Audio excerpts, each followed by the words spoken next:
Line communications private limited. আপনারা দেখছেন express news, খবর নেয় খবর দেয়।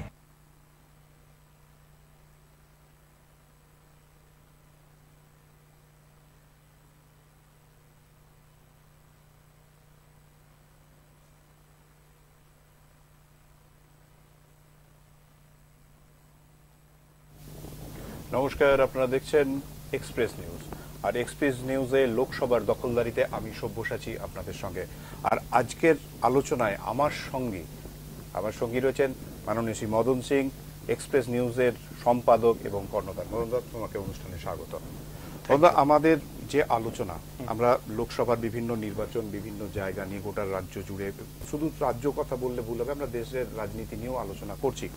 কিন্তু আজকের ওই লোকসভা নির্বাচনে যাওয়ার আগে যে বিষয়টা নিয়ে কালকে যেভাবে মানে যে ঝড়, যে কালবৈশাখী ঝড় এবং তাতে লন্ডভন্ড হয়ে গেছে, মানে বিশেষ করে উত্তরবঙ্গের যে পরিস্থিতি আর কি, আলিপুরদুয়ার থেকে আরম্ভ করে জলপাইগুড়ি যা পরিস্থিতি, এবং মানে ইমার্জেন্সি বেসে মমতা বন্দ্যোপাধ্যায় মাননীয় মুখ্যমন্ত্রীকে সেখানে গেছেন, রাজ্যপাল গেছেন, এমনকি বিরোধী দলনেতা শুভেন্দু অধিকারী সেও পর্যন্ত এলাকায় পৌঁছেছেন। মানে এই যে এমন একটা পরিস্থিতি তৈরি হয়েছে, এটা হয়তো প্রাকৃতিক যে বিপর্যয় সেটা হয়তো কেউ বলে আসে না, হয়ে যায়। কিন্তু এই মুহূর্তে অনেকে আজকে দেখা গেছে যে শুভেন্দু অধিকারী যাওয়ার পর তার ওখানে একটা প্রতিবাদ হয়েছে যে রাজনীতি করার এরকম একটা জায়গা নয়। মাননীয় মুখ্যমন্ত্রীও সবার কাছে যোগাযোগ করেছেন, গেছেন। এটাকে রাজনীতির বাইরে দেখতে হবে, কিন্তু এখন বোঝা যাচ্ছে না যে কারা যে পরে এইটাকে করছে এবং রাজনীতির সঙ্গে কোনো সম্পর্কও নেই, কারণ এটা কেউ কাউকে করে দেয়নি। তো এই যে ঘটনাগুলো ঘটছে আর কি, এতে হয়তো এই নির্বাচনের হয়তো প্রভাব কিছু একটা পড়বে না, কিন্তু যে জায়গাটার প্রশ্নের জায়গা উঠে আসছে সেটা হচ্ছে যে যাদের বাড়ি ঘর চলে গেছে তাদের মাথার উপর যে স্থায়ী ছাদ সেটা কিন্তু হয়নি। আবাস বাংলা যে আবাস যোজনা, যেসব বাড়িগুলো তাদের পাওয়ার কথা ছিল তারা কেউ পায়নি, এটা নিয়ে কিন্তু অভিযোগের দিন উঠেই আসছে। দেখো, আমি তোমাকে একটা কথা বলি, মানে কাল থেকে যা ঘটনাক্রম ঘটেছে এবং যেটা আমরা মিডিয়ার মারফতে দেখছি বা আমাদের ছেলেরা ওইখানে শ্রমিক কার্যীরা যে কাজ করছে, এতদিনের মধ্যে একটা কথা খুব পরিষ্কার যে রাজ্যপাল একটা কথা খুব দামি কথা বলেছে যে পরিস্থিতি এখন আছে তাতে সবাইকে মিলে কিন্তু কাজ করতে হবে। এবার তুমি তোমাকে একটা কথা বলো, মুখ্যমন্ত্রী এমন তো নয় যে আজকে প্রথম ঘটনা ঘটেছে এবং প্রথমবার ছুটে গেছেন। মুখ্যমন্ত্রী প্রশাসনিক এই রাজ্যের প্রধান, উনি এই রাজ্যের অভিভাবক, উনি যত তাড়াতাড়ি, ওনার যাওয়াটাই স্বাভাবিক। এবং যদি উনি রাত্রে গেছেন তাহলে মুখ্যমন্ত্রী গেলে যে অনেকটা রিলিফ কাজের প্রভাব পড়বে এবং উনি নিজে অ্যাসেসমেন্ট করতে পারবেন, এইটাও তো একটা ব্যাপার। ওনার তো এটা দায়বদ্ধতার মধ্যে পড়ে। এইবার যদি উনি না যেতেন, আজকে যেমন সন্দেশখালিতে উনি যাননি, এই বিরোধী লোকেরা বলছে যে উনি ওইখানে যাননি, গেলে উনি না, হ্যাঁ না, আমি সেই প্রসঙ্গে যাচ্ছি না। গেলে বলছে কেন গেছেন, রাজনীতি করতে গেছেন। বিরোধী দল নেতা ওইখানে, ওনার বিরোধী দল নেতা হিসাবে যাওয়াই উচিত। আপনি যদি পাবলিককে নিয়ে রাজনীতি করেন তাহলে পাবলিকের মধ্যে আপনাকে যেতে হবে। ভোটে তাতে তার কি প্রভাব পড়বে না পড়বে সেটা যারা, মানে আমাদের রাজ্যের সব থেকে বড় প্রবলেম কি হচ্ছে জানো তো? আমাদের রাজ্যের সব থেকে বড় প্রবলেম হচ্ছে এইখানে রাজনীতি ছাড়া কিছু হয় না। আজকে বিরোধী দল নেতা নিজের দায়িত্ব এড়াতে পারবেন কি? আজকে যদি উনি না যেতেন তাহলে তো এই প্রশ্নই উঠতো যে উনি গেলেন না কেন। গেলে আজকে অভিষেক বন্দ্যোপাধ্যায় বলছেন যে কি নাম হচ্ছে যে উনিও রাজনীতি করতে এসছেন। গোটা প্রকরণটার উপরে কথা বলা হচ্ছে যে আবাস যোজনার টাকা যদি পাওয়া যেত এবং সেই টাকা দিয়ে যদি যদি হাইপোথেটিক্যাল প্রশ্ন, আমার বক্তব্য হচ্ছে প্রথম এই রাজ্যের প্রশাসনিক প্রধান এবং রাজ্যের মুখ্যমন্ত্রী হিসাবে মুখ্যমন্ত্রী ওইখানে রাত্রেবেলা চার্টার্ড ফ্লাইট নিয়ে গেছেন না কি নিয়ে গেছেন, পৌঁছেছেন, এটাকে সাধুবাদ জানানো উচিত। রাজ্যপাল এবং বিরোধী দল নেতা দুজনেই ওইখানে পৌঁছেছেন, এইটাকে সাধুবাদ জানানো উচিত। এবং এরা সবাই পৌঁছে এই উত্তরবঙ্গে 3টে জেলা যে লন্ডভন্ড হয়ে গেছে, যে তছনছ হয়ে গেছে, এনাদের যাওয়ার পরে ওইখানে মানুষ ইমিডিয়েট কি রিলিফ পেল এটা হচ্ছে সব থেকে বড় কথা। এবং এটা ঘটনা যে এদের মতো নেতারা যদি ওইখানে পৌঁছায় তাহলে প্রশাসনিক কাজে কিছু অসুবিধা হলেও সরজমিতে যদি মূল্যাঙ্কনটা এটারা করতে পারেন তাহলে মানুষ তাড়াতাড়ি কিন্তু রিলিফ পাবে। এবং এইটাতে যারা রাজনীতি খুঁজছে তারা সারা জীবন খুঁজবে। আমি মনে করি তারা তাদের সাংবিধানিক এবং নৈতিক দায়িত্ব পুরো করেছেন এবং এইটাতে যে যে গেছেন তাদেরকে নিয়ে যে রাজনীতিটা হচ্ছে তার কিন্তু ভর্ৎসনা করা উচিত সবাইকে একমতে। না, সেটা একদম এক কথায় এটা এই বক্তব্যের তো কখনো কোনো রকম ভাবে করা যায় না, কারণ প্রত্যেকের নিজস্ব একটা দায়বদ্ধতা আছে। রাজ্যের বিরোধী দলনেতার যেমন দায়বদ্ধতা আছে, রাজ্যের রাজ্যপালের দায়বদ্ধতা আছে, মাননীয় মুখ্যমন্ত্রী তিনি রাজ্যের অভিভাবক তার দায়বদ্ধতা আছে।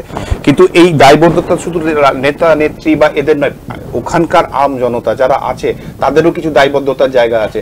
যারা এই যে বিক্ষোভের ধরনের বিক্ষোভগুলো করছেন তাদেরও বুঝতে হবে যে না, আমরা কারো প্ররোচনায় পাওয়া দেবো না, এনাদের কাজই হচ্ছে আমাদের পাশে এসে দাঁড়ানো এই মুহূর্তে। এবং রাজ্যপাল যেটা বলতে, তোমাকে আমি মিঠু একটা কথা তো বললাম যে আমাদের রাজ্য হচ্ছে হাইলি পলিটিসাইজ।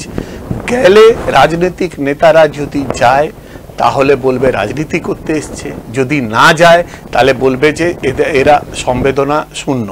এবং সব সময় উভয় দলে, আজকে এই যে তুমি বিক্ষোভের কথা বলছো, এই বিক্ষোভের অভিযোগ এই শাসক পার্টি করেছে সন্দেশখালিতে যে ঘটনাটা ঘটেছে, আজও তারা বলছে, কালকেও তাদের হবু যিনি প্রার্থী আছেন তিনিও বলেছেন যে নাটক করে বুঝিয়ে, লোককে ভুল বুঝিয়ে উস্কে দেওয়া হয়েছে।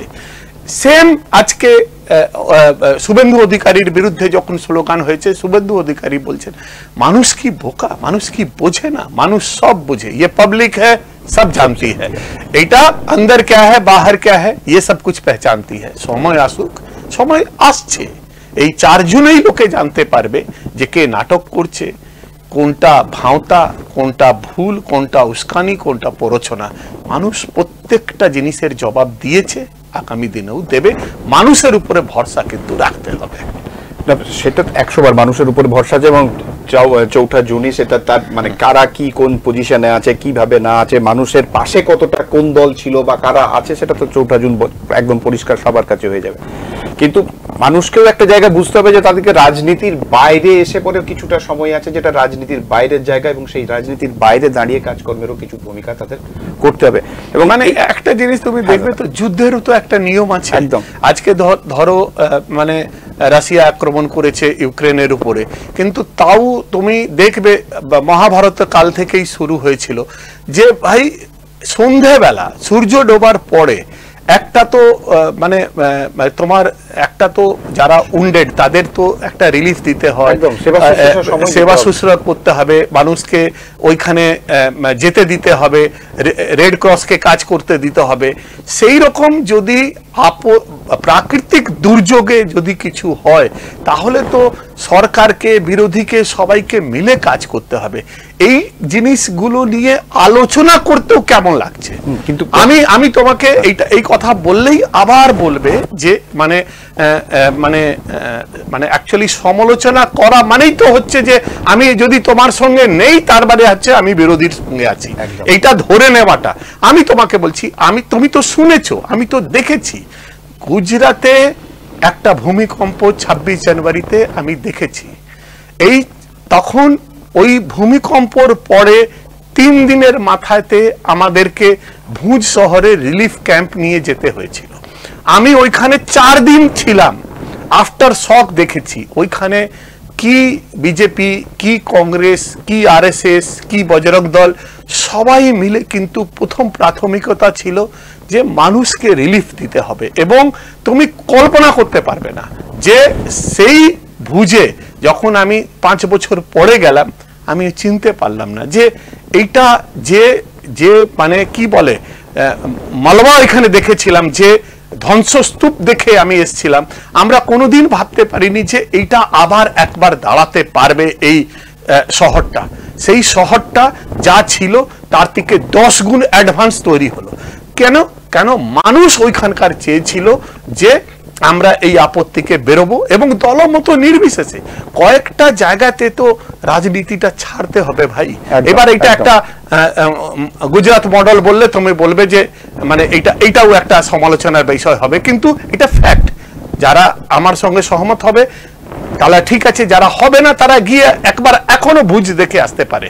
ডিজাস্টারটা তো আমি নিজের চোখে দেখি। উন্নয়নের স্বার্থে তো সেখানে রাজনীতির কোনো জায়গা নেই। তাহলে রাজনীতির কোনো ভূমিকাই থাকা উচিত নয়, কারণ সেইখানে উন্নয়নের ক্ষেত্রে উন্নয়ন তো সার্বিক। সেই সার্বিক উন্নয়নে যদি আমরা রাজনীতিকে খুঁজতে যাই তাহলে তো উন্নয়নের কোনো ভূমিকাই থাকতে পারে না। আমরা দাদা আরেকটা জায়গা যেটা, সেটা হচ্ছে যে বিষয়টা নিয়ে আমাদের আলোচনার বিষয়ে আছে, আমরা আমাদের জলপাইগুড়ির প্রতিনিধির সঙ্গেও যোগাযোগ করার চেষ্টা করছি যে এই মুহূর্তে মাননীয় মুখ্যমন্ত্রী ওখানে ছিলেন, ওখান থেকে বেরিয়ে আলিপুরদুয়ারে কি পরিস্থিতি আছে বা জলপাইগুড়িতে কি পরিস্থিতি আছে আর কি।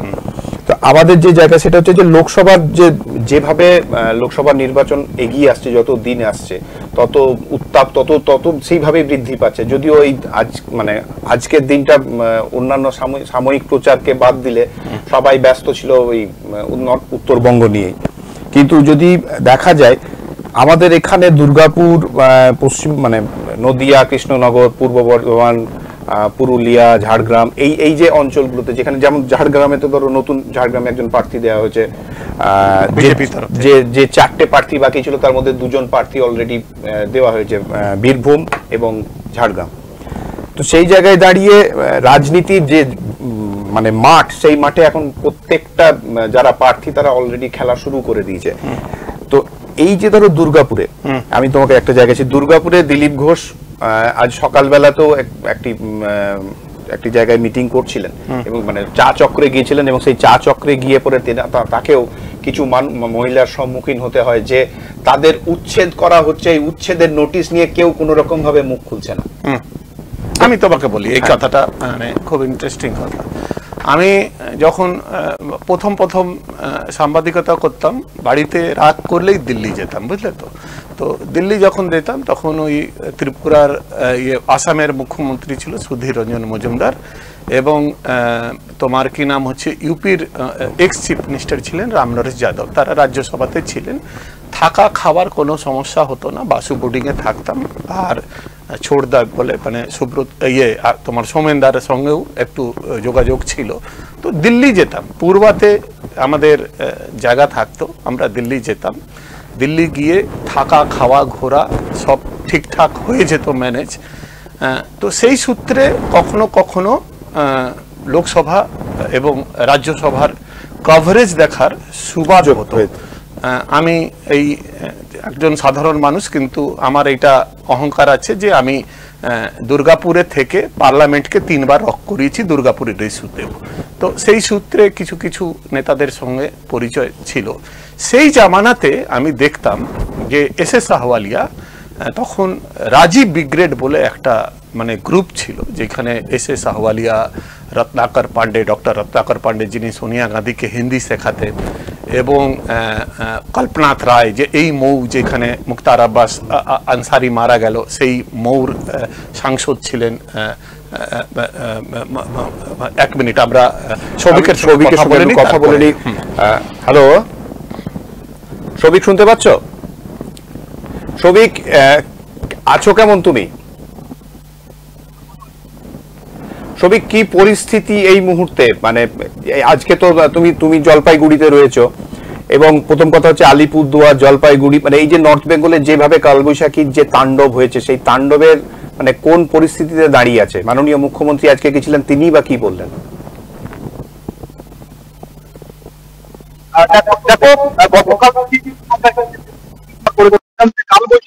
গতকাল বিকেল থেকে যে কালবৈশাখী ঝড়ের দাপট, সেই কালবৈশাখী ঝড়ের ফলে কিন্তু জলপাইগুড়ি জেলার সদর ব্লকের পাহাড়পুর গ্রাম পঞ্চায়েত এলাকা সহ ময়নাগুড়ি ব্লকের যে বার্নিশ গ্রাম পঞ্চায়েতের এলাকা রয়েছে, সেই এলাকায় কিন্তু ব্যাপক পরিমাণে ক্ষয়ক্ষতি হয়। এই ঝড়ের ফলে কিন্তু 5 জনের মৃত্যু হয়েছে এবং আহতের সংখ্যা কিন্তু 200-র কাছাকাছি। গতকালই কিন্তু রাজ্যের মুখ্যমন্ত্রী কিন্তু তিনি জলপাইগুড়িতে আসেন, এবং জলপাইগুড়িতে এসে সুপার স্পেশালিটি হাসপাতালে যে সমস্ত আহতরা ছিলেন তাদের কিন্তু খোঁজ নেন। তারপরেই কিন্তু তিনি আহত এবং নিহতদের বাড়ির উদ্দেশ্যে বেরিয়ে পড়েন এবং ক্ষতিগ্রস্ত এলাকা কিন্তু পরিদর্শনে যান। বার্নিশ এলাকা ময়নাগুড়ির সেই এলাকায় কিন্তু রাত 2টো নাগাদ কিন্তু মুখ্যমন্ত্রী গোটা গ্রাম পরিদর্শন করেন। ক্ষতিগ্রস্ত এলাকা আহতদের যাদের ত্রাণ শিবিরে নিয়ে আসা হয়েছিল সেই ত্রাণ শিবিরে যারা ছিলেন তাদের সঙ্গেও কিন্তু কথা বলেন। তারপরে কিন্তু মুখ্যমন্ত্রী সেই গ্রাম ছেড়ে চালসার উদ্দেশ্যে রাত্রি যাপন করতে যান। এবং বলে রাখতে চাইবো তারপরে আজ সকালে সেই ময়নাগুড়ির বার্নিশ এলাকায় এসে পৌঁছান এলাকা পরিদর্শনে রাজ্যের রাজ্যপাল সিভি আনন্দ বোস। তিনি কিন্তু কথা বলেন, যে দুর্গতরা রয়েছেন তাদের সঙ্গে কথা বলেন এবং সেই রাজ্যপালকে সামনে পেয়ে কিন্তু যে ঝড়ের যারা ক্ষতিগ্রস্ত পরিবার তারা কিন্তু কান্নায় ভেঙে পড়েন। সেই অসহায় পরিবারগুলো কিন্তু তাদের যে মাথা গোঁজার যে ঠাঁই সেটুকু পর্যন্ত বর্তমানে কিন্তু নেই। তাদের বাড়ি ঘর কিন্তু একদম মাটির সঙ্গে মিশে গিয়েছে। অর্থাৎ সেই যে ঝড়টা যেদিক দিয়ে বয়ে গিয়েছে গোটা এলাকাটাকে কিন্তু একদম শ্মশানে পরিণত করে দিয়েছে। শুধুমাত্র দিনের বেলায় যেটা লক্ষ্য করা যাচ্ছে শুধুই ধ্বংসের চিত্র যেন ফুটে উঠছে গোটা এলাকা থেকে, এমনই কিন্তু ছবি ধরা পড়েছে। আমরা কিন্তু এক্সপ্রেস নিউজ সকাল থেকে আজ সেই এলাকার ছবি দেখিয়েছি, যে ধ্বংসের ছবি, অসহায় মানুষগুলোর ছবি। কোথাও স্বেচ্ছাসেবী সংগঠনের তরফে ত্রাণ বিতরণ করা হচ্ছে এবং প্রশাসনের তরফে ত্রাণ শিবিরও খোলা হয়েছে। তবে মুখ্যমন্ত্রী কিন্তু গতকালই সবিক একটা প্রশ্ন, মানে এই যে 5 জন মারা গেছে তারা তো জলপাইগুড়ি জেলাতেই বোধহয় সবাই মারা গেছে, তাই তো? এবং তুমি সকালবেলা আমি যা দেখছিলাম গ্রুপে তুমি যে ছবি পাঠিয়েছো, সিঙ্গেল বোমে তুমি রাজ্যপালকে ধরেছিলে। রাজ্যপাল আলাদা করে তোমাকে কি বলেছে? মানে এই যে মানুষরা কান্নায় ভেঙে পড়েছিল, রাজ্যপাল কি আশ্বাস দিয়েছেন এবং রাজ্যপালকে আশ্বাস দিতে হলো কেন? যদি রাত্রেবেলা 2টোর সময় মুখ্যমন্ত্রী গিয়ে সরজমিতে তদন্ত করেছেন এবং সমস্ত রকম ব্যবস্থাপনা করার চেষ্টা করেছেন, কোথায় কি কোনো প্রশাসনিক গাফিলতির অভিযোগ উঠেছে রাজ্যপালের কাছে? কিভাবে দেখছো গোটা ব্যাপারটাকে? তুমি তো আলাদা করে কথা বলেছো। একদমই তাই। রাজ্যপালের সঙ্গে কিন্তু আমরা আলাদাভাবে কথা বলেছি এবং এক্সপ্রেস নিউজকে রাজ্যপাল যেটা জানিয়েছেন যে যেসব ক্ষতিগ্রস্ত পরিবাররা রয়েছেন তাদেরকে কিন্তু যে প্রশাসন সঠিকভাবে কিন্তু তাদের পরিষেবা দিতে পারছেন না, এমনই কিন্তু অভিযোগ ছিল রাজ্যপালের কাছে। এবং তারপরেই কিন্তু রাজ্যপাল এলাকায় আসেন, হাসপাতালে যান, আহতদের সঙ্গে কথা বলেন। রাজ্যপাল কিন্তু তার যে দপ্তরের যে নম্বর তার সঙ্গে যোগাযোগ করতে পারবেন সরাসরি সেই আহতরা এবং যারা ক্ষতিগ্রস্ত পরিবার এই ঝড়ে তারা সরাসরি কিন্তু রাজ্যপালের সঙ্গে যোগাযোগ করতে পারবেন, এমনই কিন্তু তার যোগাযোগ নাম্বার, দপ্তরের যোগাযোগ নাম্বারও কিন্তু দিয়ে যান এবং আশ্বাস দেন সকলের পাশে কিন্তু তিনি রয়েছেন এবং যে কোনো পরিস্থিতিতে কিন্তু তার সঙ্গে যোগাযোগ করা যেতে পারে এবং এই গোটা পরিস্থিতি আরেকটা প্রশ্ন, এই মুখ্যমন্ত্রীর কথা তুমি বললে, রাজ্যপালের কথা বললে, শুভেন্দু অধিকারীও উত্তরবঙ্গে সফরে আছেন এবং এই দুর্ভোগ যেখানে হয়েছে সেইখানে উনিও পৌঁছেছেন। ওনার কি বক্তব্য?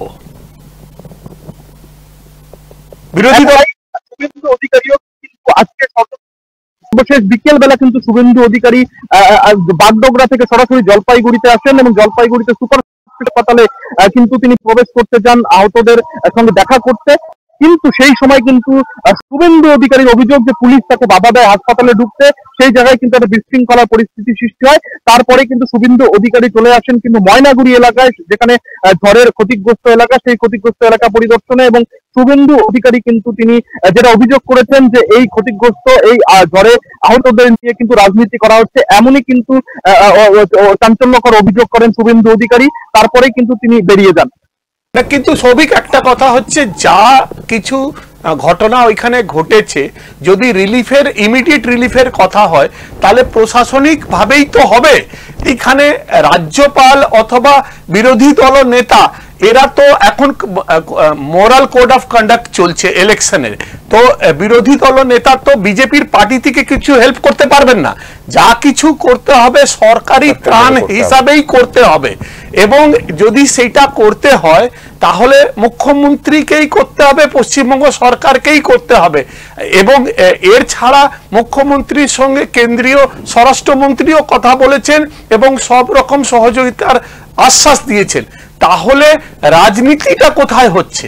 মানে রাজনীতিটা কি ওইখানে গিয়ে ছবি তোলা নিয়ে হচ্ছে, না রিয়ালি কোনো মানে সরজমিতে যে রিলিফ পৌঁছানোর ব্যাপারটা আছে সেইখানে মানুষ বঞ্চিত হচ্ছে। তুমি স্পটে আছো, কি দেখছো?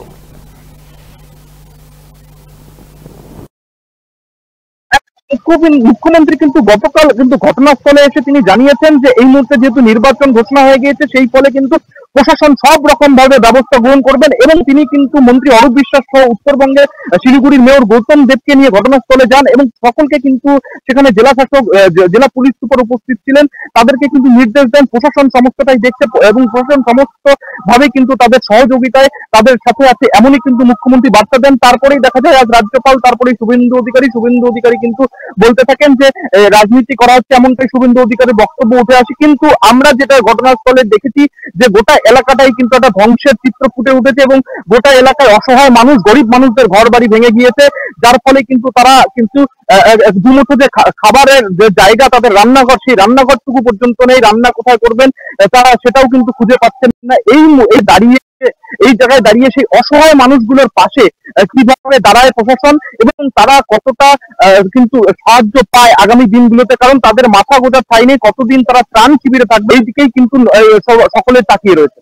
আমার শেষ প্রশ্ন, তারপরে মিঠুকে আমি দেব। মানে একটা যখন বড় কোনো দুর্যোগ হয় তখন সরকারিভাবে যতটুকু করার ততটুকু করা উচিত এবং চেষ্টাও করে সরকার করার, কিন্তু বড় দুর্যোগের ক্ষেত্রে আমি নিজে দেখেছি যে গুজরাটে যখন ভূমিকম্প হয়েছিল, অ্যাপার্ট ফ্রম সরকার, এই যে সারা বছর ধরে যারা সমাজসেবার নাম করে টিভির মিডিয়াতে ছবি তোলে, এই লায়ন্স ক্লাব, লিও ক্লাব, রোটারি ক্লাব, অমুক ক্লাব, তমুক ক্লাব, এরা কোথায়? তুমি কি কোনো স্বেচ্ছাসেবী সংগঠনকে এই দুর্গ্রস্ত মানুষদের পাশে দাঁড়াতে দেখছো? এক, আমার প্রশ্ন হচ্ছে এক। আর সেকেন্ড, যদি মানে প্রশাসনিকভাবে যদি সমস্ত নির্দেশ থাকে, তাহলে এই যে যারা মারা গেছে তাদেরকে, তাদের পরিবারের জন্য কিছু আলাদা করে কি কিছু মুখ্যমন্ত্রী অথবা প্রশাসনের তরফ থেকে কিছু ঘোষণা করা হয়েছে? কেন এই রাজ্যে তো মদ খেলেও 2 লাখ টাকা পাওয়া যায় শুনেছি, অভিযোগ নিন্দুকেরা করেছে। তো কি ঘোষণা হয়েছে যারা যারা ওইখানে দুর্যোগে মারা গেছে তাদের জন্য কি কি কি ঘোষণা হয়েছে, যে তাদের ইমিডিয়েট রিলিফে হিসাবে টাকা পয়সার কোনো কি অঙ্কর ঘোষণা প্রশাসনের তরফ থেকে করা হয়েছে?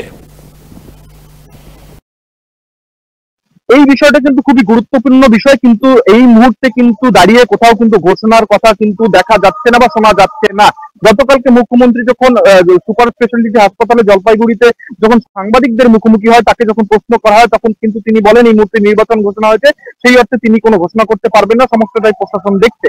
তবে প্রশ্ন হচ্ছে প্রশাসনের তরফে কে বা কারা এই দেবেন, কিভাবে পাশে থাকবেন এই মানুষগুলোর? আর্থিক কোনো ঘোষণা হবে কি? তাদের কোনো থাকার বন্দোবস্ত, স্থায়ী জায়গা বা স্থায়ী কোনো বাড়িঘর তৈরি করা হবে বা কিছু, কোনোটাই কিন্তু এখনো পর্যন্ত ঘোষণা বা কিন্তু সেরকম ভাবে কোন রকম ভাবে মন্তব্য কারো তরফেই এই মুহূর্তে জেলা শাসক থেকে শুরু করে পুলিশ সুপার বা কারো রাজ্য সরকারের কারো তরফেই কিন্তু এখন পর্যন্ত শোনা যায়নি, বা এখনো পর্যন্ত এরকম কিন্তু কোনো ঘোষণা শোনা যায়নি। তবে স্বেচ্ছাসেবী সংগঠনের সদস্যদের, কয়েক স্বেচ্ছাসেবী সংগঠনের সদস্যদের কিন্তু লক্ষ্য করা গিয়েছে, তারা কোথাও খিচুড়ি বিতরণ করছেন, কোথাও শুকনো খাবার বিতরণ করছেন, তার বাইরে কিন্তু সেরকম ভাবে কোথাও স্বেচ্ছাসেবী সংগঠনের সদস্যদের লক্ষ্য হয়নি। আমাকে আমাকে আমাকে সৌভিক একটা জায়গা বলো, এই যে নির্বাচনের কোড অফ কন্ডাক্টের দোহাই দিয়ে পরে যারা এখন এই মুহূর্তে যারা বলছেন যে এখন যেহেতু নির্বাচনী নির্ঘণ্ট ঘোষণা হয়ে গেছে সেহেতু ঘোষণা করার মতন কিছু নেই আর কি, কিন্তু প্রশ্ন তো একটা জায়গা থেকেই যায় যে আগামী নির্বাচনের পরেও যে এই যারা মারা গেছে, যেসব যারা এই দুর্যোগের জন্য যাদের প্রাণ গেছে বা যারা আজকে ঘর ছাড়া, তাদের ক্ষেত্রে কি করণীয় আছে বা সেটার তো একটা আশ্বাস দেওয়া যেতেই পারে। কি বলছে, কি মনে হচ্ছে? একদমই তাই। আমরা যে গ্রাউন্ড জিরো থেকে কাজ করেছি, যেই ছবিটা দেখেছি, ভয়াবহ ছবি, ভয়ঙ্কর ছবি, আমাদের চোখে কোথাও জল এসে গিয়েছে। তারা কোথায় যাবে, তারা কিভাবে থাকবে, আগামীকাল কিভাবে থাকবে, পরশু কিভাবে থাকবে, আজ নয় মুখ্যমন্ত্রী, কাল নয় রাজ্যপাল, পরশু নয় শুভেন্দু অধিকারী ঘটনাস্থলে এসেছেন, তবে কিন্তু স্থায়ী কোনো তো সমাধান, কোথাও ঘোষণা, কোথাও কিছু কিন্তু দেখা যাচ্ছে না। নির্বাচনের কিন্তু সেই কথা বলেই কিন্তু এড়িয়ে যাওয়া হচ্ছে, তবে তাদের স্থায়ী বন্দোবস্ত কবে হবে, কোথায় যাবে তারা, সেই বিষয়টাই কিন্তু সবচেয়ে বড় প্রশ্ন উঠছে। এই মুহূর্তে ময়নাগুড়ির এলাকায় গেলেই কিন্তু দেখা যাবে এই ভয়াবহ চিত্র দেখলেই কিন্তু একটা ভয়ঙ্কর পরিস্থিতি, তাদের মনের ভেতরে যে আতঙ্ক, সেই আতঙ্ক কিন্তু এখনো তারা কাটিয়ে উঠতে পারেনি।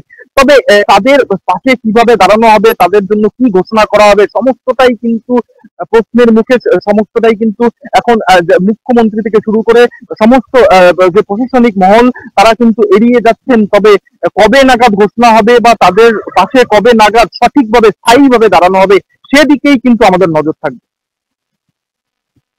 তুমি নিজেই গ্রাউন্ড জিরোতে আছো, তুমি জলপাইগুড়িতে সরজমিতে বসে দাঁড়িয়ে থেকে কাজ করছো, তোমার কোনো ব্যক্তিগত বা পারিবারিক ক্ষতি হয়েছে কি, বা তুমি কেমন অবস্থায় আছো, এবং তুমি সুমিত বা আমাদের যারা কোচবিহারে আছে তাদের কি কোনো প্রবলেমে আছো তোমরা, কি কিছু যদি থাকে তাহলে তোমরা কিন্তু আমাদেরকে সরাসরি বলতে পারো।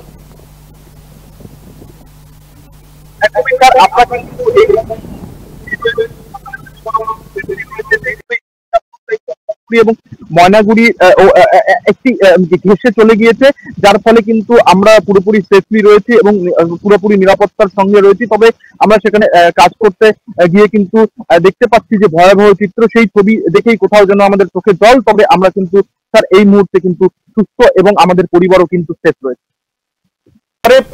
দুর্গতগ্রস্ত মানুষদের পাশে দাঁড়াবার চেষ্টা করো, আমরা যদি কোনো কাজে লাগতে পারি আমাদেরকে জানাবে। ভালো থাকবে, সাবধানে থাকবে এবং এইভাবে রিপোর্টিং করবে। গুড, চালিয়ে যাও। আমরা সৌভিক, তোমার সঙ্গে যোগাযোগ থাকবে আমাদের সঙ্গে ছিলেন জলপাইগুড়ি প্রতিনিধি। আমি যে জায়গাটাতে বলছিলাম, তো সেই দিল্লিতে তখন রাজীব ব্রিগেড বলে একটা দিল্লিতে গোষ্ঠী ছিল যারা লোকসভাটাকে এইভাবেই হাইজেক, আমি এক দুবার দেখার সুযোগ হয়েছিল, তখন মানে চটি জুতোও চলতো লোকসভাতে। এবং আমাদের যে গত 5 বছর যে আহওয়ালিয়াজি ছিলেন, ইনি কিন্তু বড় মাপের নেতা, মানে ইনি খুব বড় মাপের নেতা এবং রাজীব ব্রিগেডের বড় মানে ইনি হোতা ছিলেন তখন। কিন্তু ওনার যেভাবে এইখানে মানে কাজ করার 5 বছরে দার্জিলিং এ ওনার বিরুদ্ধে নিখোঁজের পোস্টার পড়েছিল, আমাদের এইখানে ওনাদের লোকেরাই কিন্তু কিছু লোক যারা ওই সাগরভাঙ্গা অঞ্চলে থাকে তারাও কিন্তু পোস্টার দিয়েছিল।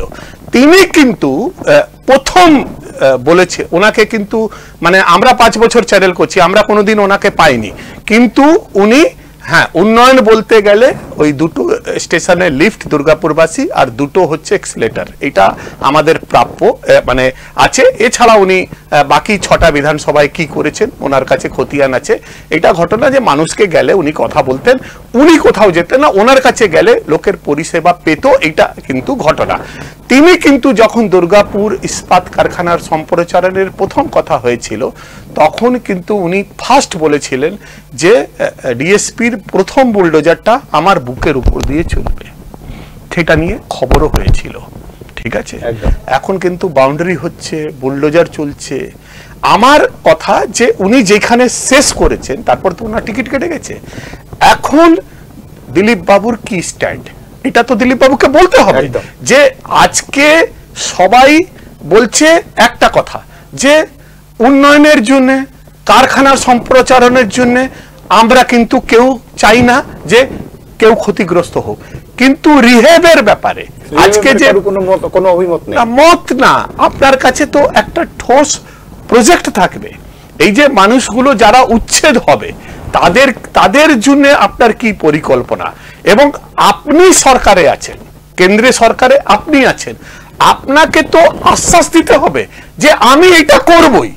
কারণ আহওয়ালাজি স্টেটমেন্ট দিয়েছেন, তারপরেও কিন্তু বুলডোজার চলছে না। বুলডোজার শুধু বুলডোজার চলছে না, এবং তাদেরও প্রশ্ন যে আমরা প্রায় কেউ বলছে 50 বছর, কেউ বলছে 60 বছর আমরা যে আছি এখানে, আমাদের পুনর্বাসনের কোনো কথা কিন্তু হচ্ছে না এবং পুনর্বাসন দেওয়ার কোনো রকম কোনো অভিমত নেই। অথচ আমাদের নোটিশের পর নোটিশ আসছে, পাঁচিরকে পাঁচির দেওয়া হচ্ছে, কাজ কিছু হচ্ছে না আমাদের। না, সেটাই তো কথা হচ্ছে যে এইটাও আবার তো এই দুর্যোগের মতনই, এইটাকেও তো সেইভাবেই সিম্প্যাথেটিক্যাল গ্রাউন্ডে দেখতে হবে। আজকে যারা 50 বছর আছে কিন্তু যদি অবৈধভাবে আছে, তো তাদের এমনও তো হয়েছে যে দুর্গাপুরে এই আকাশ তরি, সোনার তরি, কত কিছু করে দেওয়া হয়েছিল, তাদেরকে দেওয়া হয়েছিল, সেইটা বিক্রি করে হ্যাঁ তারা বোধহয় কেউ আমাদের সঙ্গে আছে আমাদের বোলপুরের প্রতিনিধি প্রসেনজিৎ দাস। আমরা প্রসেনজিতের সঙ্গে একটু কথা বলে নেব। আর প্রসেনজিৎ, রাজনৈতিক উত্তাপের মধ্যে দিয়ে ছুটছো, আমাকে বলো আজকে বীরভূমের 5 জন কংগ্রেস মানে কংগ্রেস 6 জন কংগ্রেস নেতৃত্বকে কংগ্রেস বহিষ্কার করে দিয়েছে, কি পরিস্থিতি? দেখো, সারা বোলপুরে সেইভাবে সারা হলেও কংগ্রেসের কিন্তু সেই সারা বোলপুরে দেখা যায় না। হ্যালো হ্যালো, হ্যাঁ শুনতে পাচ্ছি শুনতে পাচ্ছি, বলো। তো সেইভাবে কিন্তু কংগ্রেসের কিন্তু সারা নেই বোলপুরে। বেশিরভাগটাই দেখা যায় যে বোলপুর লোকসভা কেন্দ্রিক, তার মধ্যে রয়েছে বোলপুর। সেই বোলপুরে কিন্তু সারাটা বেশি হচ্ছে তৃণমূল কংগ্রেসের। অর্থাৎ বলা যেতে পারে যে কংগ্রেসের কিছু না হলে তৃণমূলে কিন্তু এগিয়ে আছে বেশিরভাগটাই। পাশাপাশি বলতে পারি যে 2019 সালে তৃণমূল কংগ্রেসের অসিত মাল প্রার্থী হয়েছিলেন। আবারও দ্বিতীয়বারের জন্য কিন্তু 2024 সালে বোলপুর লোকসভার জন্য কিন্তু তৃণমূল প্রার্থী অসিত মাল আবারও দাঁড়ালেন। প্রায় 2019 সালে 1,64,000 ভোটে তিনি হয়তো জিতেছিলেন। এবার 2024-এ কতটা তিনি জিতবেন, কারণ যেভাবে দেখুন দিকে দিকে চলছে, যেভাবে কেলেঙ্কারি। এই কিছুদিন আগে রাজ্যের মন্ত্রী তথা চন্দ্রনাথ সিনহা, বোলপুরের বিধায়ক যিনি রয়েছেন, তারও বাড়িতে দেখেছেন যে ইডির হানা দেখা গেছে। পাশাপাশি এই প্রথমবার লোকসভা নির্বাচনে কিন্তু অনুব্রত মণ্ডলহীন বীরভূম। অর্থাৎ বলা যেতে পারে যে অনুব্রত মণ্ডল থাকলে যে ভোট হয় বা যে ইলেকশন দেখা যেত, সেই ইলেকশন কিন্তু এবারে সেই প্রভাব অনুব্রত মণ্ডলের দাবায় বা বিভিন্ন ইলেকশন আগে দেখা যায় যে বিভিন্ন দাবায় দেওয়া, বিভিন্ন বাজনা বাজানো, গুড় বাতাসা জল, বিভিন্ন কিন্তু একটা করে কিন্তু অনুব্রত মণ্ডল দিতেন। কিন্তু এবারে ইলেকশনে 2024-এ বলা যেতে পারে যে অনুব্রত মণ্ডলহীন বীরভূমে কতটা তৃণমূল কাজ করতে পারবে বা কতটা এই ভোটের প্রচার এগিয়ে নিয়ে যেতে পারবে বা কতটাই ভোট পাবে তৃণমূল, সেটা কিন্তু একটা প্রশ্ন থেকেই যাচ্ছে। একটা কথা, ওইখানে এখন বিজেপির অবস্থান কোন জায়গাতে? কারণ হচ্ছে বিজেপির যে প্রাক্তন এমপি ছিল, তার সঙ্গে কাজল শেখের খুব তহরম মহরমের কথা উঠেছিল এবং লাস্ট অবধি ওনার টিকিটও কাটা গেল এবং সেই নিয়ে উনি সব সময় সোশ্যাল মিডিয়াতে কিছু পোস্টও করেছেন। বাকি টোটাল ওভারঅল ঠিক আছে, তৃণমূলে অনুব্রতবিহীন ফার্স্ট ইলেকশন হচ্ছে এবং অনুব্রতের ইলেকশনের একটা ভূমিকা থাকতো, এটা কেউ অস্বীকার করতে পারবে, নাম হি কাফি হ্যায়, ঠিক আছে, সেই রকমই একটা ব্যাপার ছিল অনুব্রত মণ্ডলের।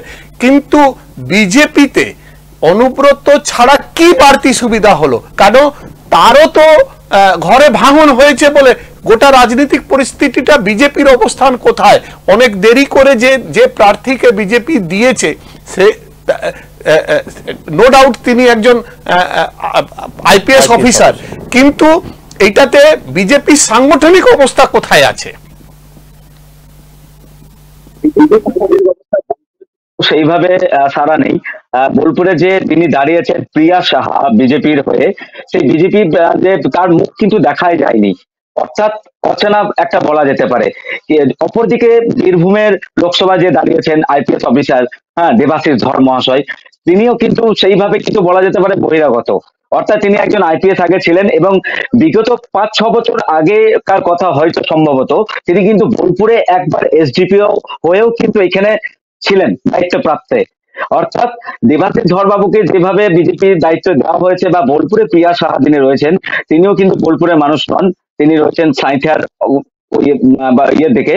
তো অর্থাৎ বোলপুরের লোকজন বা বোলপুরের যে সাধারণ মানুষ রয়েছে, তাদের একটাই প্রশ্ন থেকে যাচ্ছে যে বিজেপির যে প্রার্থী দিয়েছেন তাদেরকে তো আমরা হয়তো চিনি না, বা কবার আসেন তিনি, যে লোকসভা হোক, বিধানসভা হোক বা পঞ্চায়েত ভোট হোক বা ইলেকশন যেভাবে চলে আসছে বছরের পর বছর, খালি ভোটের সময় দেখা যায়, কিন্তু অন্য টাইমে তো দেখা যায় না। একটা সাধারণ মানুষের কিন্তু খুব রয়ে যাচ্ছে বোলপুরের দিকে। প্লাস বোলপুর সংলগ্ন যে এলাকাগুলি রয়েছে, পাশাপাশি পঞ্চায়েত যে এলাকাগুলো রয়েছে, যেমন হচ্ছে মকরমপুর, বোলপুরে মকরমপুর 10 নম্বর ওয়ার্ডের দেখা যাচ্ছে দীর্ঘদিন ধরে কিন্তু রাস্তার বেহাল অবস্থা। বিধানসভা ইলেকশন গেছে, পঞ্চায়েত ভোট গেছে, পৌরসভা ভোট গেছে, কিন্তু রাস্তা কিন্তু সেই খারাপ দিকেই রয়েছে। প্লাস পাশাপাশি আরো একটা জানিয়ে রাখি, 1 মাসের মধ্যে এই বোলপুরের যে মকরমপুর রাস্তাটি রয়েছে, 3 জন কিন্তু মারাও গেছেন। অর্থাৎ বলা যেতে পারে যে এই যে ইলেকশন চলে যাচ্ছে, ইলেকশন আসে ইলেকশন যায়, কিন্তু বিজেপির বা তৃণমূলের যারা আছেন তাদের কিন্তু খুব একটা দেখা যায় না একমাত্র ইলেকশনের সময় ছাড়া। অর্থাৎ প্রসেনজিৎ, লোকসভার নির্বাচন রাস্তাঘাটের উপরে হয় না। তোমার হয়তো এটা ধারণা আছে কিনা জানি না, একবার প্রধানমন্ত্রী চন্দ্রশেখর ছিলেন, উনি বালিয়াতে গিয়ে বলেছিলেন আমাকে ভোট দেবেন না যদি রাস্তাঘাটের কথা বলতে হয়। এই লড়াইটা কিন্তু কি নাম হচ্ছে পার্টি টু পার্টি, বৈচারিক লড়াই, কেন্দ্রের লড়াই, কেন্দ্রের দখলদারির লড়াই। সেটা হচ্ছে যে তোমার লোকসভার দখলদারির লড়াই।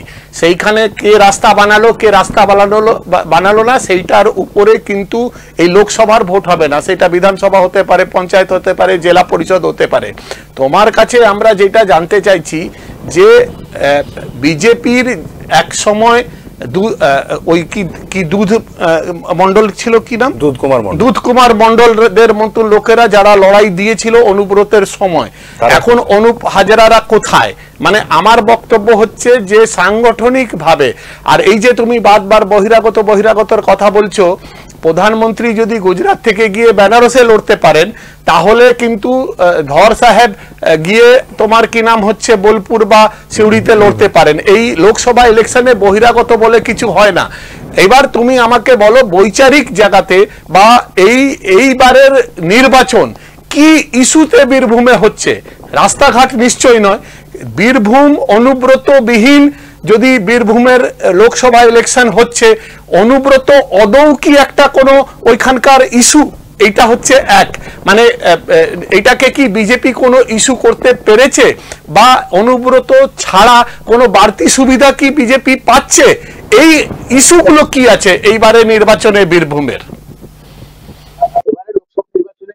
একটা ইস্যু রয়েছে, আপনি যেমন বললেন যে প্রিয়া সাহা যে দাঁড়িয়েছেন বোলপুর লোকসভা নির্বাচনে, তো অপরদিকে যে দাঁড়িয়েছেন বীরভূমের সিউড়িতেও। তো ঘটনা যে প্রিয়া সাহা, যেটা আমরা কথা বলেছিলাম প্রিয়া সাহার সাথে, তো তিনি একটা ইস্যু বলেছিলেন যে অনুব্রত মণ্ডল থাকলে কি আসা যায় বা অনুব্রত মণ্ডল না থাকলে কি আসা যায়, আমাদের ভোট আমরা যেভাবে লড়ি আমরা সেইভাবে এগিয়ে যাব, এবং লোকসভা নির্বাচনে যেভাবে আমাদের যেগুলো দাঁড়াবে যে আমরা কিভাবে এগোবো, সাংগঠনিক যে চাঙ্গা করতে তারা কিন্তু প্রায় বৈঠক করছে প্রিয়া সাহা বোলপুরে, এবং দলের যে স্ট্র্যাটেজি সেই স্ট্র্যাটেজি মেনটেন করেই কিন্তু সেই ইলেকশনের দিকে বা লোকসভা নির্বাচনের দিকে এগিয়ে যাচ্ছে, এবং এদের কাছে কিন্তু অনুব্রত মণ্ডল কোনো ফ্যাক্টর নয়। আচ্ছা, তাহলে অনুব্রত মণ্ডল যদি কোনো পজিটিভ ফ্যাক্টর না হয় তাহলে অনুব্রতকে এটা ধরে নেওয়া যেতে পারে যে কাজল শেখ রিপ্লেস করে দিয়েছে। যেভাবে কাজল শেখ যেভাবে তিনি প্রথম দিক থেকে দেখেছেন হয়তো যে প্রচার করছিলেন একের পর এক যেভাবে যাচ্ছিলেন, কিন্তু হালেই কোর কমিটি থেকে কিন্তু কাজল শেখকে বাদ দেওয়া হয়েছে, কোর কমিটি বৈঠক থেকে। তো সেই ক্ষেত্রে কিন্তু একটু হলেও তৃণমূলের কিছুটা হলেও দেখা যেতে পারে যে ধাক্কা পেতে পারে। এবার যেহেতু অনুব্রত মণ্ডল নেই, সেই দিক থেকে তৃণমূলের কিন্তু কিছুটা হলেও ভাঙন ধরতে পারে। একটা বিষয় বলো, সেটা হচ্ছে যে প্রিয়া সাহাকে প্রার্থী করেছে, প্রিয়া সাহাকে বিধানসভা নির্বাচনের সময় প্রার্থী করেছিল বিজেপি, কিন্তু বিধানসভা নির্বাচনে হারার পরে প্রিয়া সাহাকে আর খুঁজে পাওয়া যায়নি। আবার লোকসভাতেই লোকসভা নির্বাচনে প্রিয়া সাহার উপরে দল ভরসা রেখেছে, কিন্তু যেখানে এতদিন ধরে দলের হয়ে লড়াই করলো সেই অনুপম হাজরা এই মুহূর্তে দলের থেকে দূরত্ব তৈরি করেছে। অনুপম হাজরা কি একটা ফ্যাক্টর হবে না বোলপুরে? এটা আমার জানার। অনুপম হাজরা কিন্তু ফ্যাক্টর না হওয়ারই কথা। দীর্ঘদিন তিনি কিন্তু কলকাতার বেসেই থাকতেন, এবং বোলপুরে যখন বহুকাল আগে যখন তৃণমূলে তিনি জয়েন করেছিলেন এবং তৃণমূলে একটা দায়িত্ব বোধহয় ছিলেন, তখন কিন্তু অনুপম হাজরা একটা প্রমুখ ছিল বা অনুপম হাজরা একটা ফ্যাক্টর ছিল। কিন্তু এই মুহূর্তে তিনি দল থেকে বিগত কয়েক মাসের ওপরও বোধহয় বেশি হবে তিনি দল থেকে কিন্তু দূরত্ব তৈরি করেছেন। তার ফলে কিন্তু দলের কোনো ওকে প্রায়োরিটি দেয় না বা দল ওকে হয়তো মোছে না, সেই দূরত্ব তৈরি নিজেই বজায় রেখেছেন। এবং বোলপুরে যে অনুপম হাজরা যে বাড়িও রয়েছে সেই বাড়িতেও কিন্তু তাকে দেখা যায় না। অর্থাৎ বোলপুরে প্রিয়া সাহার কাছে এটা কোনো ফ্যাক্টর হবে বলে মনে হয় না। ধন্যবাদ, অসংখ্য ধন্যবাদ প্রসেনজিৎ তোমাকে তো আমাদের সঙ্গে কথা বলার জন্য। দাদা, প্রথম কথা হচ্ছে যে অনুপম হাজরা নিয়ে কিন্তু বারবার উঠছিল অনুপম হাজরাকে টিকিট না দেওয়ার জন্য, অনুপম হাজরাকে বাদ দিয়ে প্রিয়া সাহাকে টিকিট দেওয়ার জন্য।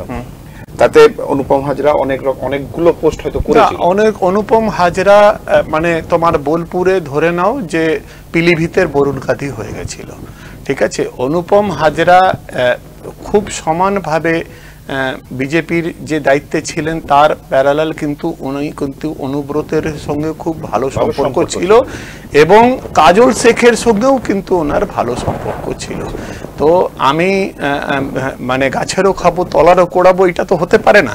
তো অনুপম হাজরার ঠিক মানে মানে পড়াশোনা করার লোক, তো যেমনি বরুণ গান্ধীর নিজস্ব একটা গান্ধী পরিবারের লেগেসি আছে, তো বরুণ গান্ধী মনে করতেই পারে যে কে মোদি, আমি কেন, আমার মা হচ্ছেন এই পার্টির সব থেকে বর্ষিয়ান সাংসদ, আমি হচ্ছি গান্ধী নেহরু পরিবারের লোক, আমার একটা আলাদা লেগেসি আছে, আমাকে পিলিভিতে কি করে বাদ দেবে।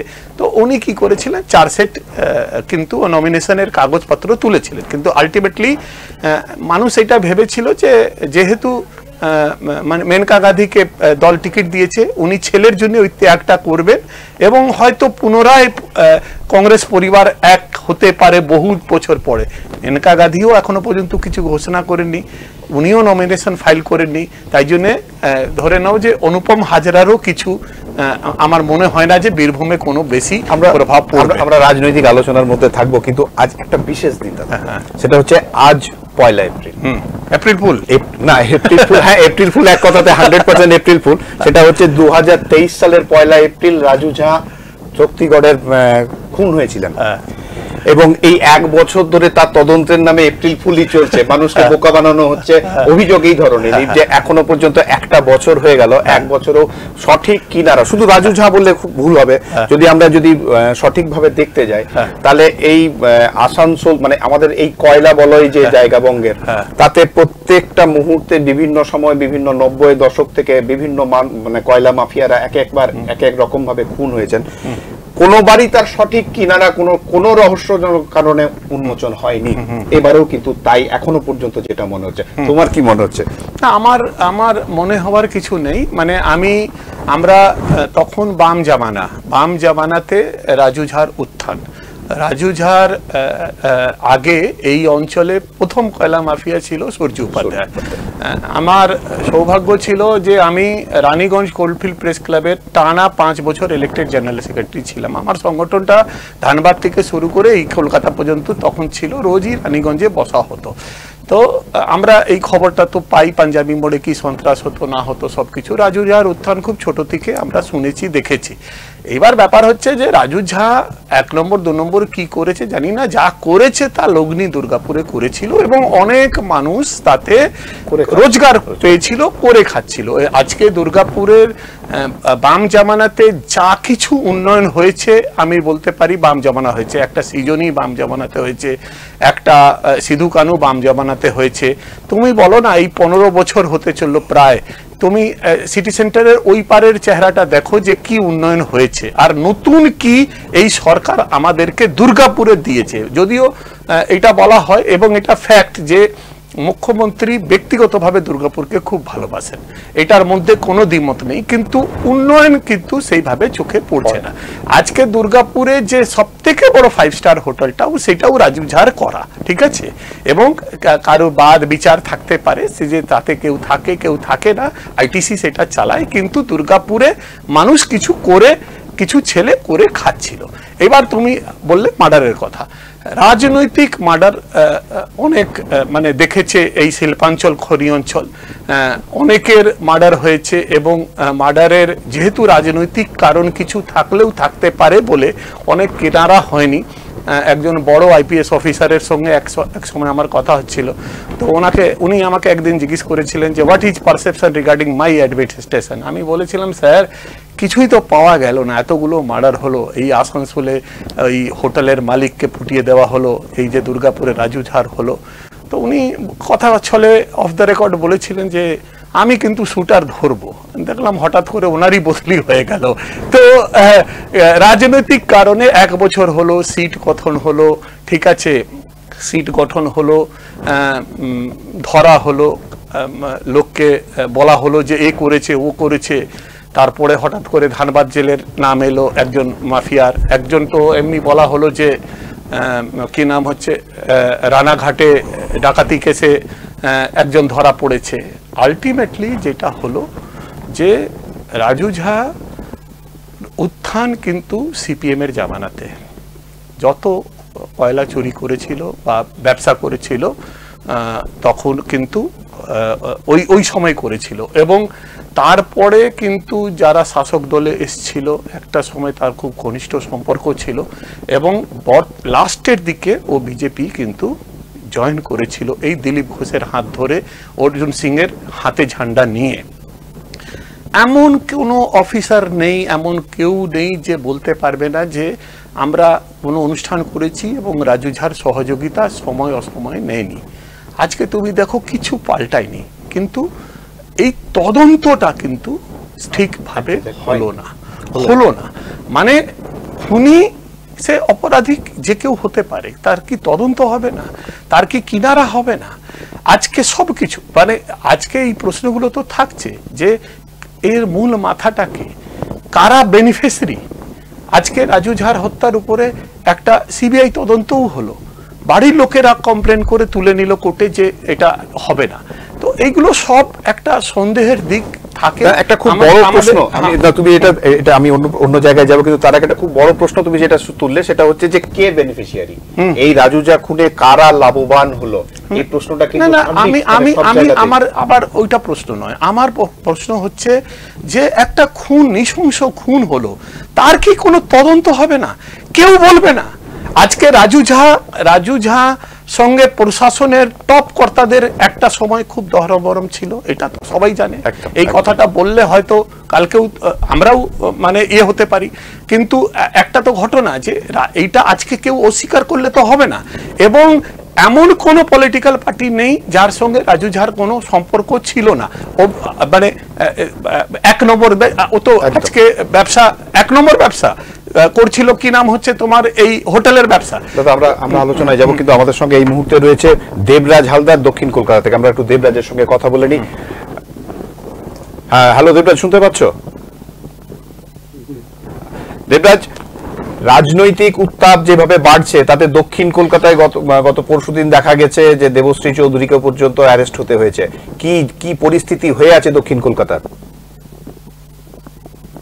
দেখো, অ্যারেস্ট নয়, আটক করা হয়েছে। তবে এই মুহূর্তে তোমাকে পরিস্থিতি যদি জানাই, তাহলে দক্ষিণ কলকাতা মানেই হচ্ছে কিন্তু তৃণমূলের গড়, এবং স্বাভাবিকভাবেই কিন্তু দীর্ঘ সময় ধরে তৃণমূলের এখানে কিন্তু একটা বহরম কিন্তু সবসময় আমরা লক্ষ্য করেছি। এবং খাস মুখ্যমন্ত্রী মমতা বন্দ্যোপাধ্যায় নিজস্ব বিধানসভা কেন্দ্র এবং মুখ্যমন্ত্রী মমতা বন্দ্যোপাধ্যায়ের নিজস্ব লোকসভা কেন্দ্র, যেটা কিন্তু অত্যন্ত গুরুত্বপূর্ণ, এবং সেটা যেহেতু একদম হাই প্রোফাইল একটা জায়গা, সেই জায়গা থেকে কিন্তু একটা প্রেস্টিজ ফায়ার কিন্তু সবসময়ের জন্য থাকে। এবং সেখানে কিন্তু আসতে হলো কাকে, এবং সুদূর রায়গঞ্জ থেকে প্রার্থী দেবশ্রী চক্রবর্তীকে, এবং সেই জায়গা থেকে কিন্তু যথেষ্ট তাৎপর্যপূর্ণ এবং লড়াই, এবং এই লড়াই কিন্তু নিঃসন্দেহে কিন্তু আগামী দিনে কিন্তু একটা হাই প্রোফাইল লড়াই হবে। কারণ এখানে মূলত সিপিএম এর পক্ষ থেকে রয়েছে সায়রা শাহ হালিম, এবং সঙ্গে রয়েছে এবং বিজেপি প্রার্থী রয়েছেন দেবশ্রী চক্রবর্তী, এবং এরই পাশাপাশি কিন্তু তৃণমূলের পক্ষ থেকে রয়েছে মালা রায়। এবং তিনটেই যেহেতু মহিলা কেন্দ্র, এই মহিলা রিজার্ভেশন একটা লোকসভা কেন্দ্র, সেই জায়গা থেকে অত্যন্ত তাৎপর্যপূর্ণ। তবে মমতা বন্দ্যোপাধ্যায়ের নিজস্ব গড়, এবং সেই জায়গা থেকে একটা প্রেস্টিজ প্রাইজ, এবং গত বছরে আমরা দেখেছি প্রায় 50,000 ভোটে লিড নিতে।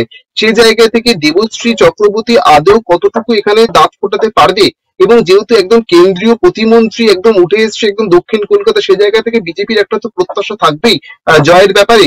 সেই জায়গা থেকে কিন্তু কি বিষয় তোলা হচ্ছে, এবং সেখানে কিন্তু দক্ষিণ কলকাতা মানে একটা জলের সংকট, এবং সেই জলের সংকট আগামী দিনে কতটা নির্মূল করতে পেরেছে মালা রায়। এবং তুমি জানো যে মালা রায় কিন্তু এক প্রকার লোকসভা কেন্দ্রের প্রার্থী হলেও তিনি কিন্তু কাউন্সিলর, এবং তিনি কলকাতা পৌরসভার চেয়ারপারসন। সেই জায়গা থেকে মালা রায়ের কতটা পারফরমেন্স ভালো, এবং সেই জায়গা থেকে গোটা দক্ষিণ কলকাতায় জলের সমস্যা কতটা মেটাতে পেরেছে, এবং ভবিষ্যতে যে সমস্যাগুলো রয়েছে সেটা কতটুকু মেটাতে পারবে তা নিয়ে কিন্তু বিরাট একটা কিন্তু জল্পনা রয়েছে। সেই জায়গা থেকে সাধারণ মানুষের মধ্যে কতটা ভরসা যোগাতে পারছে এই বিজেপি প্রার্থী দেবশ্রী চক্রবর্তী, এবং সিপিএম এর যে প্রার্থী রয়েছেন সায়রা শাহ হালিম। তবে আমরা দেখেছি কিন্তু প্রচার করতে গিয়ে যথেষ্টই বেগ পেতে হচ্ছে। বিভিন্ন জায়গায় কিন্তু প্রচারের মুখে কখনো পতাকা লাগানোকে কেন্দ্র করে দেখেছি আমরা বিশৃঙ্খলা, কখনো আমরা দেখেছি দেয়াল লিখে কেন্দ্র করে কিন্তু সমস্যা তৈরি হয়েছে। যথেষ্ট কিন্তু তাৎপর্যপূর্ণ লড়াই হয়ে উঠতে চলেছে। গোষ্ঠী দ্বন্দ্ব রয়েছে। এবং এরই পাশাপাশি দেখো নির্বাচনকে সামনে রেখে কিন্তু আমরা বিভিন্ন সময় দেখেছি এজেন্সির দাপাদাপি, এবং দক্ষিণ কলকাতায় কিন্তু আমরা সেটাও কিন্তু লক্ষ্য করলাম। এবং যেটা বিরোধীরা বারবার এবং শাসক দল বারবার যেটা অভিযোগ করে যে এজেন্সিকে সামনে রেখে তারা কিন্তু বিভিন্ন রকম ভাবে শাসক দলকে কিন্তু কোণঠাসা করতে চায়। এবং আমরা দেখলাম কি লোকসভা নির্বাচনের ঠিক মাঝে মাঝে আমরা দেখলাম যে অরূপ বিশ্বাস অর্থাৎ টালিগঞ্জ বিধানসভার অন্তর্গত অরূপ বিশ্বাস তার বাড়িতে গিয়ে গেল ইনকাম ট্যাক্সের আধিকারিকটা তার ভাইয়ের বিভিন্ন রকমের আয়কর সম্পর্কিত বিষয় নিয়ে আয়কর হানা। এবং এরই পাশাপাশি কিন্তু আমরা এর আগেও দেখেছি বিভিন্ন সময় ইডি সিবিআই, তবে সেক্ষেত্রেও কিন্তু শাসক দল অর্থাৎ তৃণমূল কিন্তু অভিযোগ করছে অর্থাৎ নির্বাচনী কোথাও মেলাইন করার জন্য শাসক দলের পক্ষ থেকে যেমন অভিযোগ করা হচ্ছে, অন্যদিকে বিরোধীরাও কিন্তু পাল্টা অভিযোগ করছে অর্থাৎ বিজেপি কিংবা সিপিএম তারা অভিযোগ করছে যে এটাও কিন্তু অত্যন্ত তাৎপর্যপূর্ণ যে তাদের বিভিন্ন রকম দেওয়াল মুছে দেওয়া হচ্ছে, প্ল্যাকার্ড ছিঁড়ে দেওয়া হচ্ছে এবং পতাকাও লাগানো দেওয়া হচ্ছে না। সেই জায়গা থেকে আমরা গত বছর যে 2019 সালে লোকসভা নির্বাচনের যদি দিকে তাকাই সেখানে আমরা কি দেখবো, সেখানে দেখবো যে যথেষ্ট কিন্তু ভালো পারফরমেন্স দিয়েছিল 2019 সালে বিজেপি, সেই জায়গা থেকে এবং বিধানসভা নির্বাচনে কিন্তু সেটা কিন্তু উলটপুলট হয়ে গেল। সেই জায়গা থেকে 2024 লোকসভা নির্বাচনে কতটুকু দাঁত ফোটাতে পারবে এই বিজেপি কিংবা সিপিএম, কতটুকু ভোট কাটতে পারবে আদৌ লোকসভা নির্বাচনে 2019 সালে মালারায় যে একটা বিগ মার্জিনে জিতেছিল সেই মার্জিন কি ধরে রাখতে পারবে নাকি অনেকটাই কমে যাবে কিংবা ঘুটি উলটপুলট হবে, কি হবে সবটাই কিন্তু অবশ্যই নির্বাচনের দিকে নজর রাখতে হবে। দেবরাজ একটু কথা বলতে চাই। দেবরাজ, তুমি দক্ষিণ কলকাতার কেন্দ্রের বিষয়ে বিস্তারে আমাদেরকে জানালে, আমি একটু জাস্ট টাচ করে জানতে চাইছি যে উত্তরে যেখানে সুদীপ বাবু দীর্ঘদিনের সাংসদ, তার স্ত্রী ওইখানকার এমএলএ, অথচ গত 50 বছর ধরে তৃণমূলের রাজনীতি করা একজন ভালো মানুষ এখন তাপস রায় বিজেপির প্রার্থী হয়েছেন ওনার বিরুদ্ধে, মানে সেম সাইড গেম, মানে ঘরের ভিতরে খেলা হচ্ছে এইবারে, ঠিক আছে, সেম সেনা কোলাকুলি হয়েছে।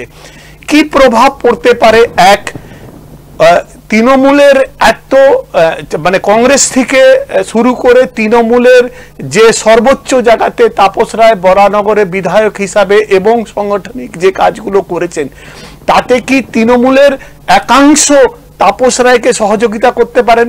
দুই, এইটা জানার। আর লাস্ট, সর্বোপরি সবসময় দক্ষিণ কলকাতা এবং কলকাতার শহরতলি তৃণমূলের মানে মমতা ব্যানার্জির কাছেরই ভোটার ছিল, বিজেপি কি কোনো প্রভাব কলকাতায় এখনো ফেলতে পারেনি সাংগঠনিক দিক থেকে? কি এই তিনটে অ্যানালিসিস তোমার হিসাবে যদি তুমি বলো, আমরা এটা জানতে চাই আমাদের দর্শকদের জন্য। দক্ষিণ কলকাতার পাশাপাশি এবং উত্তর কলকাতার দিকে কিন্তু নজর রয়েছে, প্রায় একদম পাখির নজর রেখেছে রাজনৈতিক বিশেষজ্ঞরা, কারণ এই উত্তর কলকাতা কিন্তু যথেষ্ট হাই প্রোফাইল হতে চলেছে। আমরা দেখেছি বহু বছরের কোর খাওয়া রাজনীতিবিদ তাপস রায়কে পাল্টা দল বদল করতে দেখেছি, এবং সেই জায়গা থেকে এই দল বদল এবং দীর্ঘদিনের প্রায় হাতের তালুর মতন চেনা উত্তর কলকাতা মানেই কিন্তু একদম উত্তর কলকাতার সঙ্গে ওতপ্রোতভাবে জড়িত হচ্ছে তাপস রায়, এবং তাপস রায় মানে উত্তর কলকাতা মানে তাপস রায়। এবং সেই জায়গা থেকে সুদীপ বন্দ্যোপাধ্যায় কিন্তু দীর্ঘ সময়ে লোকসভা নির্বাচনের টিকিট পেয়ে এসেছে, এবং দীর্ঘ সময় ধরে এর আগেও আমরা দেখেছি যে কংগ্রেসের একটা গড় ছিল, সেই জায়গা থেকে আবার তৃণমূলের গড়ে পরিণত হয়েছে। এবং সেই জায়গা থেকে যথেষ্ট আগের 2019 সালে যদি আমরা দেখি সেই জায়গা থেকে কিন্তু রাজনৈতিক রসায়নটা সম্পূর্ণ অন্য ছিল, কিন্তু আজকের দাঁড়িয়ে কিন্তু এই প্রেডিকশন করা কিন্তু যথেষ্ট চাপের, কারণ তাপস রায় দল বদল করার পরে বিজেপির কিন্তু অত্যন্ত কনফিডেন্স বেড়ে গিয়েছে, এবং তাপস রায় তিনি কিন্তু জেতার ব্যাপারে অত্যন্ত আশাবাদী। অন্যদিকে সুদীপ বন্দ্যোপাধ্যায় যেভাবে নির্বাচনী প্রক্রিয়া করেন, যেভাবে নির্বাচনে লড়েন, সেই জায়গা থেকে হাতে ধরে নির্বাচনী প্রচারে কিন্তু গুরুত্বপূর্ণ ভূমিকা রাখে এই তাপস রায়। কিন্তু এই তাপস রায় 2019 সালে নির্বাচন করলেও এখনই কিন্তু তিনি কিন্তু দল বদল করেছে, অর্থাৎ ইডি সিবিআই এর অভিযোগ এবং দল বদল তিনি একাধিক তার বিষয় সামনে রেখে তিনি দল বদল করেছে, ওটা তো না আদর্শগত দিক। কিন্তু সেই জায়গা থেকে নির্বাচনে কতটা প্রভাব পড়বে, নির্বাচনে কোন দিকে কিন্তু একটা তোমাকে শেষ প্রশ্ন চাই, একটা শেষ প্রশ্ন করতে চাই। এইটাকে এইভাবে দেখো, যেভাবে আমি তোমাকে বলছি যে তাপস রায় দীর্ঘদিন তৃণমূলে রাজনীতি করেছেন, আজকে উনি বিজেপিতে দাঁড়িয়েছেন, এবং বিজেপিতে দাঁড়িয়ে ওনার মনে হচ্ছে বা কুণালদার মনে হচ্ছে যে তৃণমূলের একাংশ ওনাকে হেল্প করতে পারে, এই রকম একটা সতর্কবাণী মুখপাত্র কুণাল ঘোষও ইঙ্গিত দিয়েছেন।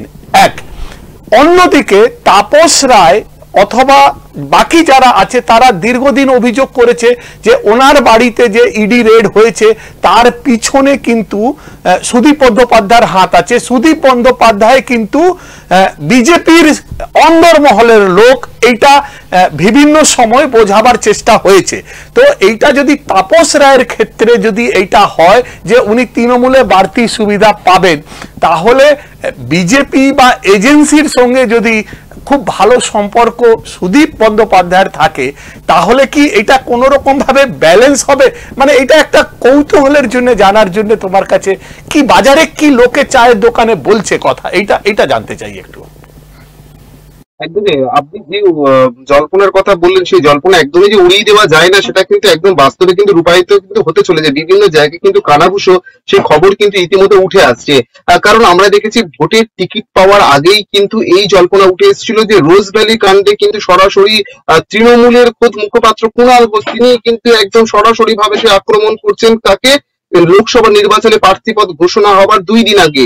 সেখানে তিনি কিন্তু প্রার্থীপদ ঘোষণা করার আগেই তিনি কিন্তু কি বলছেন, তিনি শশী পাজার নাম কিন্তু বলছেন যে শশী পাজা অত্যন্ত গুরুত্বপূর্ণ, তাকে নিয়োগ দেওয়া, তাকে টিকিট দেওয়া হোক। সেই জায়গা থেকে কিন্তু দলের অন্তরে থেকেই দলের হেভিওয়েট যে প্রার্থী এই সুদীপ বন্দ্যোপাধ্যায় তার বিরুদ্ধে কিন্তু ক্রমাগত আক্রমণ করতে দেখা গিয়েছে। অর্থাৎ দলের অন্দরেই কিন্তু এই প্রার্থী নিয়ে কিন্তু যথেষ্টই কিন্তু ক্ষোভ রয়েছে। সেই জায়গা থেকে বাড়তি সুবিধা পাইয়ে দেবে এই তাপস রায়কে, সেটা কিন্তু বলার অপেক্ষা রাখে না। অন্যদিকে তাপস রায়ের সঙ্গে কুণাল ঘোষের অত্যন্ত ঘনিষ্ঠ সম্পর্ক এবং এই সুদীপ বন্দ্যোপাধ্যায়ের সঙ্গেও কিন্তু বিজেপির একটা সুসম্পর্ক রয়েছে, সেই অভিযোগও কিন্তু করতে শোনা গিয়েছে এই কুণাল ঘোষকে। তবে সরাসরি ভাবে না বললেও কিন্তু এই ভোট বাক্সে যে একটা বিরাট ভাবে বিজেপির একটা প্রভাব পড়তে চলেছে। কারণ অন্যদিকে তাপস রায় অত্যন্ত পরিচিত লোক, তিনি যখন টিকিট পাচ্ছেন তিনি ভোটে লড়ছেন, ও অন্যদিকে এই তৃণমূল অর্থাৎ তৃণমূলের বিপক্ষে লড়াই করতে গিয়ে তৃণমূলের একাংশই কিন্তু এই তাপস রায় কিন্তু অত্যন্ত ঘনিষ্ঠ। তারা যে আর বাড়তি সুবিধা পাইয়ে দেবে তা কিন্তু বলার অপেক্ষা রাখে না। অন্যদিকে এই সুদীপ বন্দ্যোপাধ্যায় হেরে গেলে লোকসভা নির্বাচনে যে বড়সড় ভাবে সাফল্য পাবে বিজেপি। কারণ আমরা দেখেছি লোকসভা নির্বাচনে বিরোধী হিসেবে তৃণমূলের পক্ষে হয়ে একের পর এক কিন্তু সওয়াল করেন, কোণঠাসা করেন এই সুদীপ বন্দ্যোপাধ্যায়। সেই সুদীপ বন্দ্যোপাধ্যায়কে হারানো কিন্তু বিজেপির কাছে একটা বিরাট চ্যালেঞ্জ, এবং সেই চ্যালেঞ্জ একসেপ্ট করছেন কে?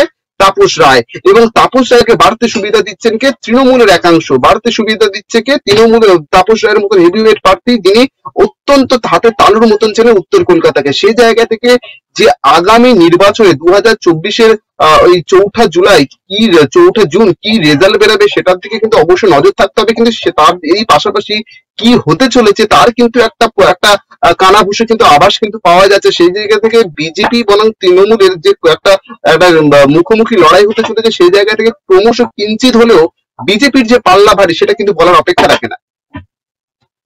ভালো থাকো, ভালো থাকো, চোখ রাখো সমস্ত খবরের উপরে।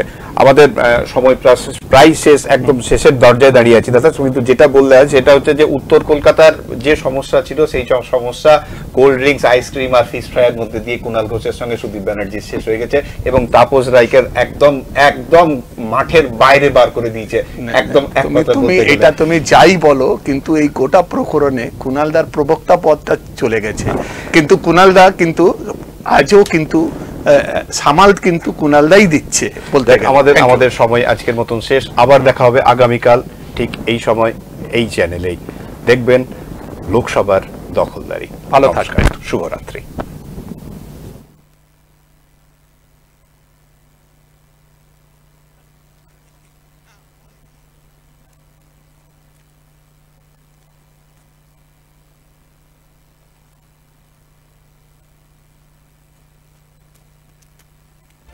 এই হলো ডেডলাইন কমিউনিকেশনস প্রাইভেট লিমিটেড। আপনারা দেখছেন এক্সপ্রেস নিউজ, খবর নেয়, খবর দেয়।